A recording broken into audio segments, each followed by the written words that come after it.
Salut Internet, c'est Jean-Baptiste de Solarus Conseil, votre bureau d'études photovoltaïques préféré. Aujourd'hui, on va parler des architectes des bâtiments de France, les ABF pour les intimes.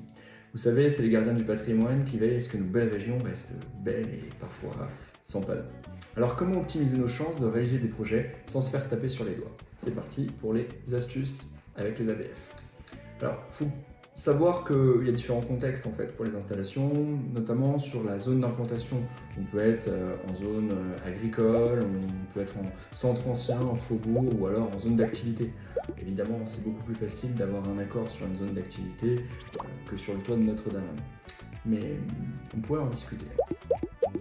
Alors les préconisations que les ABF nous font souvent, ça va être de poser en bas de toiture, à la gouttière, ou alors de les mettre sur les annexes, comme sur les garages, et même parfois de les mettre au sol.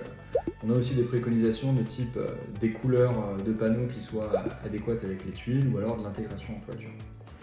Ce qu'ils préfèrent absolument éviter, ça va être tout ce qui est pose en crénelage, ou alors ce qu'ils appellent des poses un peu anarchiques. Les compromis qui nous semblent acceptables en tant que photovoltaïcien. En fait, la pose en bas de toiture, c'est certainement ce qu'il y a de plus facile à accepter. Souvent, c'est pas de nature à mettre en cause le projet.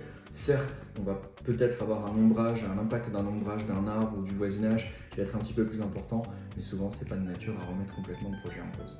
Donc, négocier avec les ABF sur le bas de pente. En revanche, la pose au sol, par exemple, c'est un peu dommage à notre sens. Déjà parce que on a l'idée d'artificialiser les sols quand on fait ça, et ça c'est parti pour 20 ans.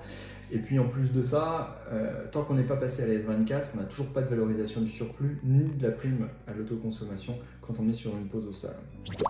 Enfin, il y a des situations qui sont un peu entre les deux, qui sont discutables, par exemple le fait de poser sur un carport. Si le carport est déjà présent, aucun problème. Par contre, s'il faut construire la structure pour pouvoir poser, évidemment il y a des coûts supplémentaires. Là, ce qu'il faut faire, c'est discuter avec le client s'il a réellement besoin de ce carport, ou si c'est juste un projet économique, et dans quel cas, il faut un peu trancher. En conclusion, les ABF sont là pour nous aider, et en réalité, quand ils s'opposent au projet, on peut discuter avec eux, on peut demander un rendez-vous avec eux sur le terrain. Et le mieux, c'est souvent effectivement d'exposer vos argumentaires.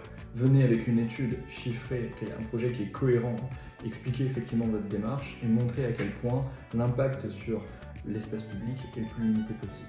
Attention toutefois, ils ne considèrent pas les végétations comme quelque chose qui fasse vraiment rempart à l'espace public parce qu'ils considèrent que la végétation peut être rasée à tout moment, à l'inverse de la topographie par exemple.